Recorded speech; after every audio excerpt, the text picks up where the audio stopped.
darle sus tierras en el área del proyecto. Logra así que se apruebe el contrato de ley minero, Ley 9 del 26 de febrero de 1997.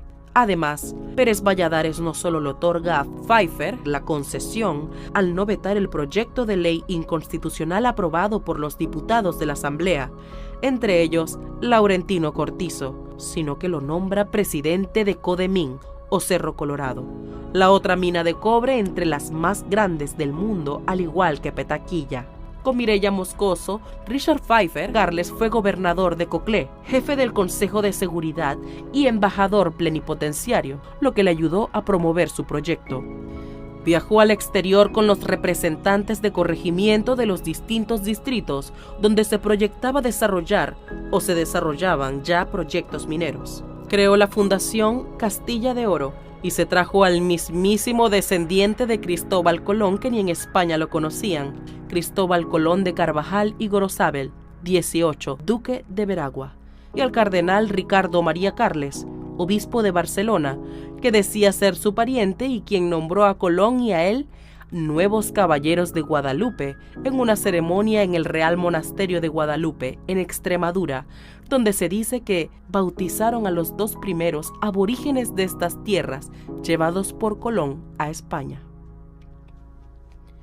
Todo esto para incrementar el valor de las acciones de sus empresas y negociarlas luego en el mercado internacional. Todo un especulador.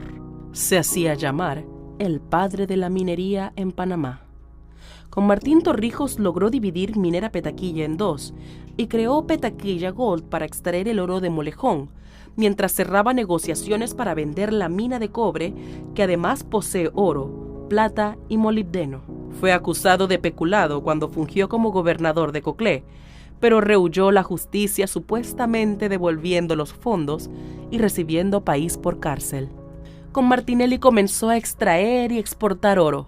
Se calcula que por casi $300 millones. Entró en crisis. Martinelli le exigió participación accionaria, recordar caso Financial Pacific y desaparición de Vernon Ramos, y él abandonó el proyecto, dejándolo en ruinas y como fuente de contaminación, sin siquiera pagar el ridículo 2% pactado para Panamá. Vendió en 2014 la mayor parte de sus acciones de Minera Petaquilla o Petaquilla Minerals, hoy Minera Panamá, a First Quantum Mineral, por $60 millones en una transacción cuya intermediaria fue la firma Morgan & Morgan. Tuvo que abandonar el país prófugo de la justicia en 2015, dado el conjunto de demandas que se presentaron en su contra por distintas razones.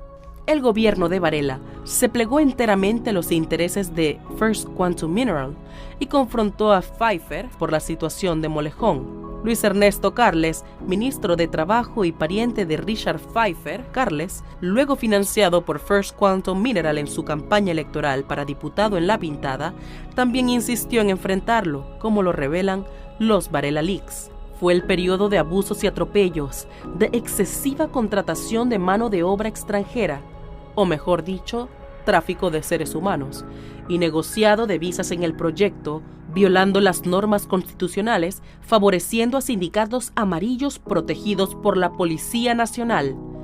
Fueron los años del inicio de la producción y exportación sin ningún control ni supervisión de las autoridades del concentrado de cobre donde va el oro, la plata y molibdeno, por los que la transnacional no paga nada. A sabiendas de la demanda de inconstitucionalidad, en diciembre de 2016 el MISI, bajo el gobierno de Varela, decidió de manera infame prolongar el contrato por 20 años más sin cambiarle una sola letra y dejando un vergonzoso 2% para Panamá y el 98% para la minera.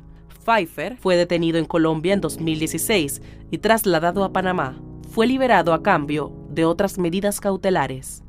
Antes de explotarse la mina, ya se habían cobrado millones de dólares, pues esta es una historia de sobornos, coimas, estafas, de lobbies, de especulación en la bolsa de valores, de venta y reventa de acciones, aprovechándose de las leoninas concesiones otorgadas por gobiernos corruptos que se llevaban bajo el brazo para negociarlas, de litigios con una larga lista de empresas implicadas, muchas de ellas cambiando solo de nombre, de falsas ilusiones, de engaños y codicia. El gobierno PRD de Cortizo tomó posesión el 1 de julio de 2019.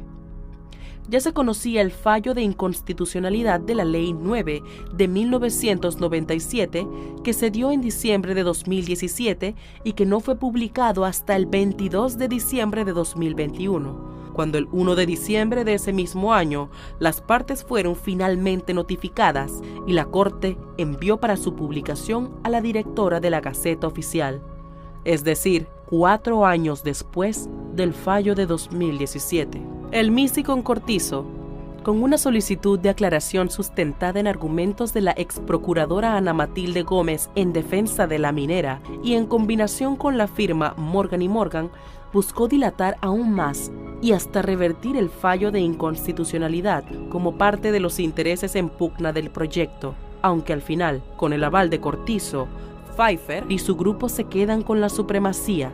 Al ser desestimados los recursos por la Corte, procedió ilegalmente a negociar y contratar directamente a la minera, pese al fallo que ordenó un proceso licitatorio justo. Pfeiffer, en el ahora gobierno de su lugarteniente, el vicepresidente José Gabriel Carrizo, fue absuelto del cargo de robo de las cuotas de la Caja de Seguro Social de los Trabajadores. Luego de más de 2 meses y medio, el Gobierno Nacional y Minera Panamá lograron un acuerdo para aprobar el texto final del contrato de concesión para el proyecto Cobre Panamá. El gobierno de Cortizo busca imponer un nuevo contrato ley minero que legalizará la maleantería y el robo, como por ejemplo el caso de la tina de Relave que ocupa 2.000 hectáreas fuera del área de la concesión, lo cual constituye un peligro contaminante del agua de los ríos circundantes y por ende de los habitantes de las comunidades aledañas, así como de la flora y fauna, y que según el ministro de la NAM, Milciades Concepción, se le reconocerá a la minera en esta ocasión. Es también leonino por las mismas razones del contrato anterior. Viola los mismos artículos, números 17, 32, 159, 257 y 266 de la Constitución Política de Panamá, por los que fue declarado inconstitucional. Por cuanto se trata de una ley aprobatoria de un contrato donde no se cumplió con los rigores, determinado lo anterior, resulta innecesario el examen del resto de las disposiciones invocadas. A saber, los artículos 4, 19, 46, 50, 118, 184 y 259 de la Carta Magna y el Protocolo del Salvador y el Pacto Internacional de los Derechos Económicos, Sociales y Culturales que son parte del bloque de la constitucionalidad.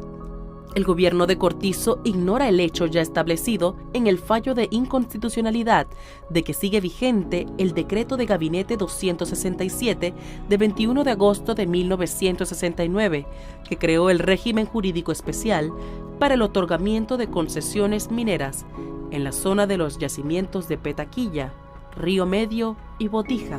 Cualquier nuevo contrato debe hacerse con apego a esta disposición.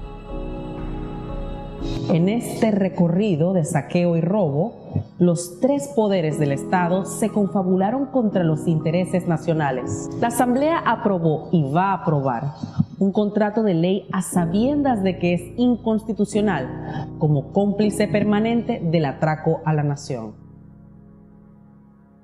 Sucesivos gobiernos han permitido el robo a la nación y el establecimiento de un cuasi enclave colonial donde se violan los derechos laborales, se irrespetan las leyes y la constitución del país, donde la autoridad es el CEO de Minera Panamá, el australiano Tristan Pascal, y donde la minera se apropia de tierras del Estado en pleno corredor biológico mesoamericano. La Corte declaró la inconstitucionalidad de la ley en diciembre de 2017, cuando el contrato ya había vencido, es decir, en febrero de 2017. La ponencia fue del magistrado Jerónimo Mejía y la hizo el mes y el año en el que se le vencía su periodo y luego de más de 8 años de haber recibido en su despacho la demanda de inconstitucionalidad del Centro de Incidencia Ambiental, CIAM. Desde esa fecha, se le permitió a la minera operar sin contrato alguno.